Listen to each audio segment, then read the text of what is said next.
Hey everybody, welcome to Heaven and Health. We are talking this week about our spiritual pillar of health. And so last week I talked about a physical issue. Now we're going to talk about a spiritual issue.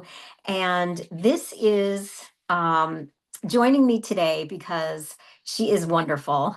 We've been friends for a little while now, and she is amazing. So this is Terri Hutchinson. And she is a registered nurse with more than 15 years of experience in home hospice, oncology, cancer care coordination, clinical trial cancer research, a whole bunch of information there. She has a Bachelor of Arts in Religious Studies, Master of Science in Nursing, and a certified stem cell transplant nurse. She has a passion for the topic of anxiety, and she is which stems from her care and support and education of her patients and their families and things and through their cancer journey, and a journey filled with stress and anxiety and a lot of uncertainty for that kind of thing. She has compassion because she's had her own anxiety experiences from childhood, worries to adult, even panic attacks that she has endured. And as a nurse and believer in Jesus, she uses integrative approach to professional knowledge, personal experience, and spiritual practice to assist other people. And she has her first article, this is so cool, appeared in the Journal of Holistic Nursing in 2013. And she wrote some other articles as well that appeared in Clinical Journal of Oncology, Nursing, and Leukemia.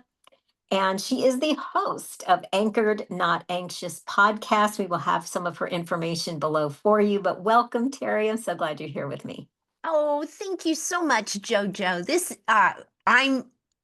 is a privilege and I'm so happy to connect with you. I love Jojo. If you guys don't already, you probably love her more than me. Well, I love talking with you, and that's why I really wanted to bring you on to share your expertise, your knowledge in these types of subjects. Because every month I'm going to do something physical, something on spiritual, and so forth. And so this week we're talking about discouragement. Mm, And yes. that's a big one for a lot of Christians. We have things that happen and we get discouraged. Um, so it feels like the world is heavy on our shoulders. We don't know what to Yes. do. We don't feel that encouragement, that hope, that joy. And so I have a couple questions that we're going to go over this week. And so the first one is, because you talk about um this one is called At the Table with Jesus. You talk about being at the table with Jesus. And so, what I want to ask, so what prompted this At the Table with Jesus, this buffet of tables and things like that? What prompted you to think about this as it relates to discouragement? Well, initially, I got the idea of At the Table with Jesus when I read Lou Giglio's book, Don't Let the Enemy Have a Seat at Your Table. But um, I moved beyond that because I started thinking about the actual table itself and what was it that Jesus had prepared for me? Because it says in Psalm 23:5, you, Lord, prepare a table before me. And I just started thinking, well, what might be on that table? And and this wasn't something that Lou went into. And that's when I just started thinking about the fact that it can't be the stuff that I'm mentally chewing on or the,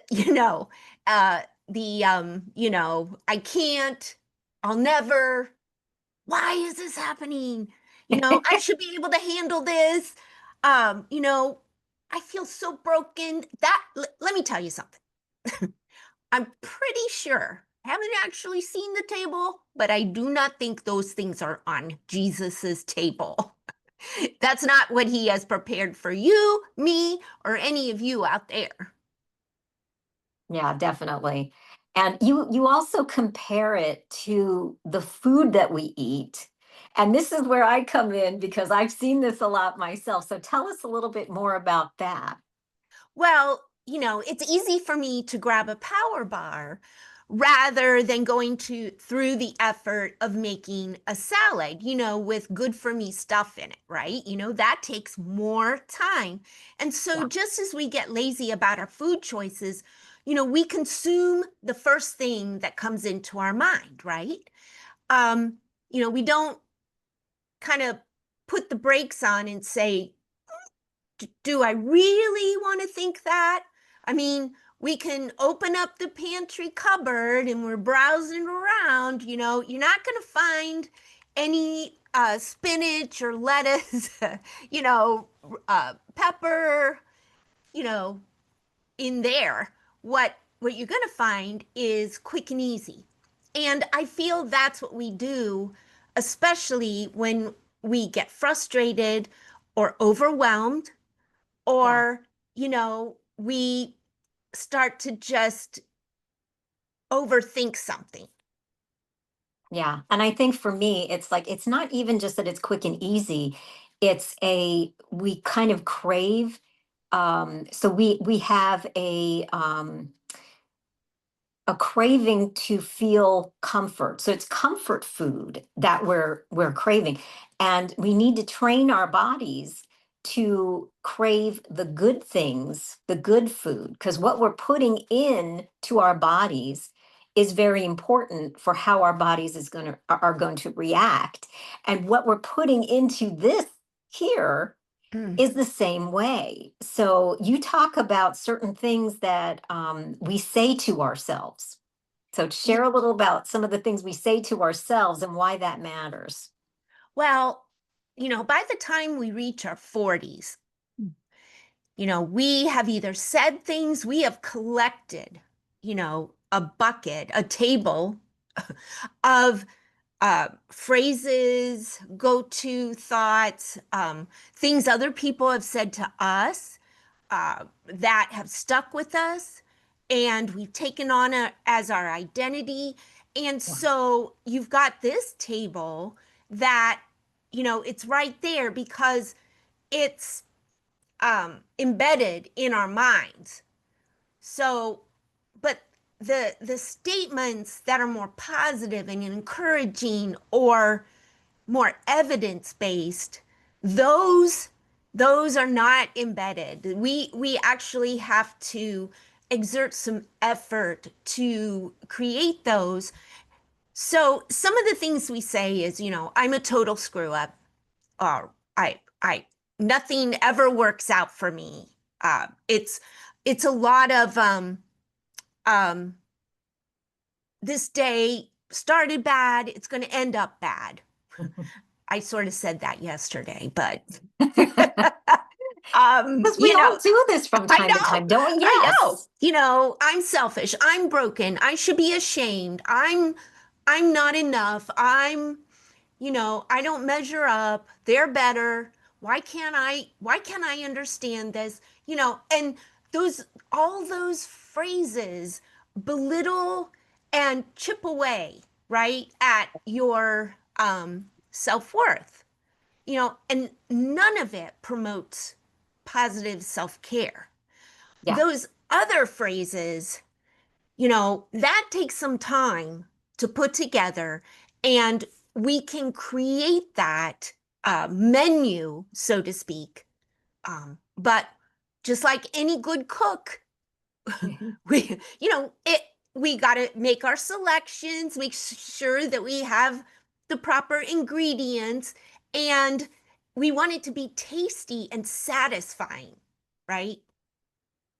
Yeah. And the thing is, I think, and you've said this to me when we were discussing this show, you said to me, these things that you mentioned that we think about ourselves and we say to ourselves, those are not the things that God says to us and about Mm-mm. us.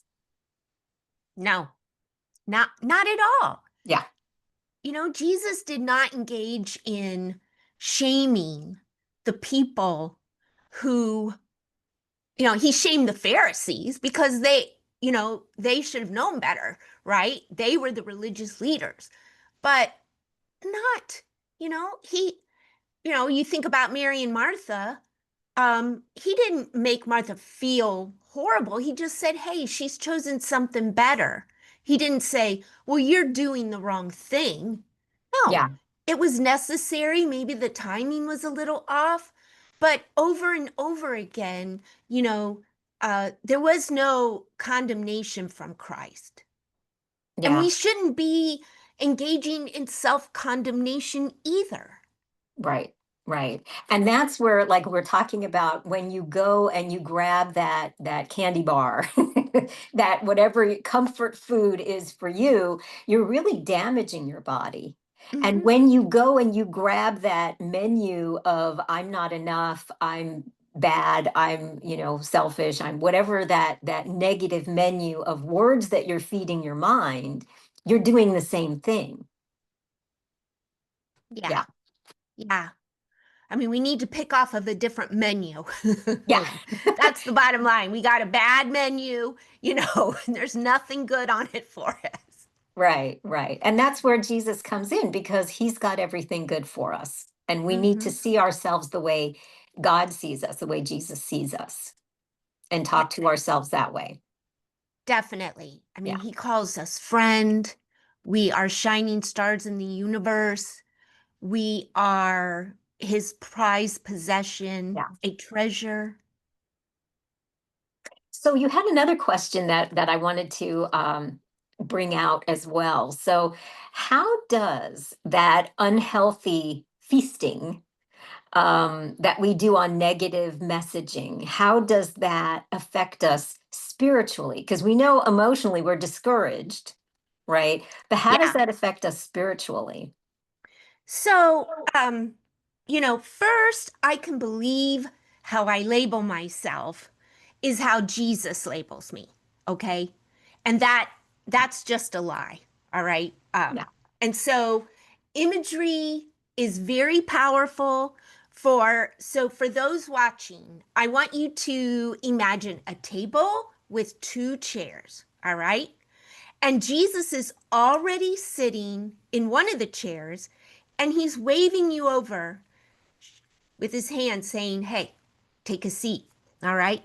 So, there on the table is your list of crappy self talk. All right. Laying right there on the table that you've entertained in your head. And, I'm inadequate. I'm letting everyone down, and I never get it right. I'm failing. And so you're sitting there. What if he picked up that list and tore it and tore it and ripped it into tiny little pieces, letting them fall onto the table? How would that make you feel?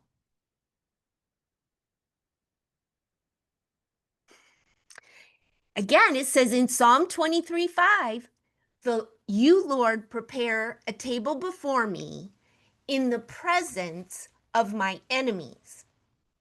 So there's you, there's Jesus. So who is the enemy that's present? Sometimes it's us. Exactly. We don't need to give the devil his due. He's just sitting over on the sideline going, good for you. Good Yeah, for you. yeah, You're putting yourself down. Woo, this has been an easy day.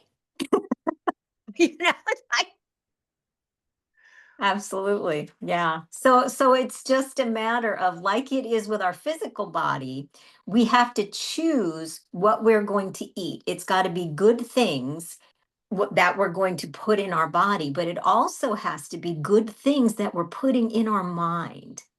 yes. And that helps us. We'll talk a little bit more at the end of the month about emotionally, how we need what we need to do. But I mean, as it relates to us spiritually, discouragement can lead to more spiritual issues than just we're discouraged. Yeah. It can erode your hope. Yeah. And hope, I just had been doing some research on that, and the science behind hope is really interesting. It's not an emotion, it's a cognitive process. So, uh, yeah, we do real damage to our hope Mhm. when we keep feeding, when we keep chewing, keep, you know, allowing all that negative messaging to never be contradicted by our own self. Yeah, exactly. So we have a challenge for you. And so basically, the next time that you are discouraged, you have a storm of discouragement because it comes in like waves, um, that takes over your heart, your mind. Imagine a table, you tell us. So share with that. What should we do as our challenge if that happens?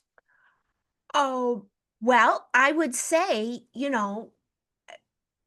use that mental picture as those words come out of your mouth.